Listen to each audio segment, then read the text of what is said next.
ایک عرب سے ایک پاکستانی خاتون آئی, سعودی عرب میں پیدا ہوئی, وہیں رہیں, پاکستانی تھیں اصل میں, وہ یہاں آ گئیں. یہاں ان کی کسی عالم سے شادی ہو گئی. وہ کہہ رہی میرے تو عالم, اچھا صحیح العقیدہ عالم تھے, وہ توحید پرست, کہہ رہے ہیں یہ ہر وقت نظر اتارتے رہتے ہیں بیٹھ کے, یہ کبھی کہتے ہیں اس نے فلاں چڑیل جادو کر دیا, اس نے جن کر دیا, اس نے یہ کر دیا, کبھی وہاں سے تعویذ, کبھی وہاں سے تعویذ. کہہ رہے ہیں یہاں کے توحید پرستوں کا یہ حال ہے.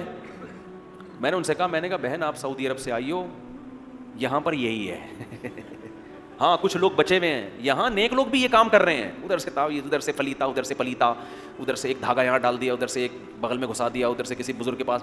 ایک آدمی کہتا ہے میں شارجہ میں 15 سال رہا ہوں, ایک پٹھان دوست تھے, انہوں نے مجھے بتایا, کہہ رہے نہ کوئی میں نے جن دیکھا, نہ چڑیل, نہ بھوت, نہ کوئی روحانی عامل. کہہ رہا ہے میں گاؤں جس دن آیا ہوں ہر دوسرے آدمی پہ چڑیل یا بھوت.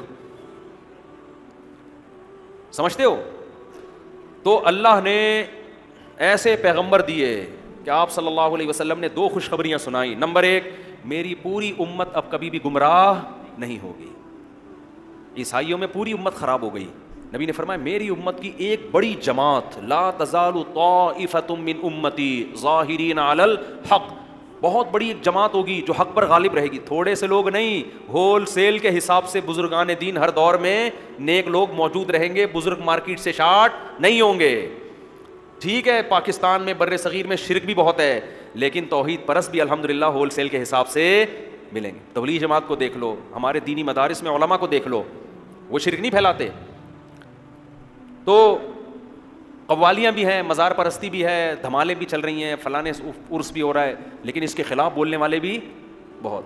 یہ تو عجمیوں میں, اور عرب میں اللہ نے ایسا کیا کہ وہاں یہ ہے ہی نہیں. ٹھیک ہے نا, وہاں حدیث میں آتا ہے مفہوم ہے شیطان بوریا بستر لے کے کیا ہو گیا ہے, گول جزیرہ عرب سے مایوس ہو گیا, اب یہاں بت پرستی نہیں آ سکتی, یہاں اب شرک نہیں آ سکتی. تو یہ عربوں کی بڑی خاصیت ہے. دوسری نبی نے خوشخبری کیا سنائی؟ پہلی خوشخبری امت گمراہی پہ جمع نہیں ہوگی. دوسری خوشخبری یہ امت, ہاں دوسری خوشخبری جزیرہ عرب میں شرک نہیں آئے گا, جزیرہ عرب میں شرک نہیں آئے گا. تیسری خوشخبری امت کی ایک جماعت دین کو بچانے کے لیے ہمیشہ لڑتی رہے گی, جہاد اس امت میں کبھی بھی ختم نہیں ہوگا.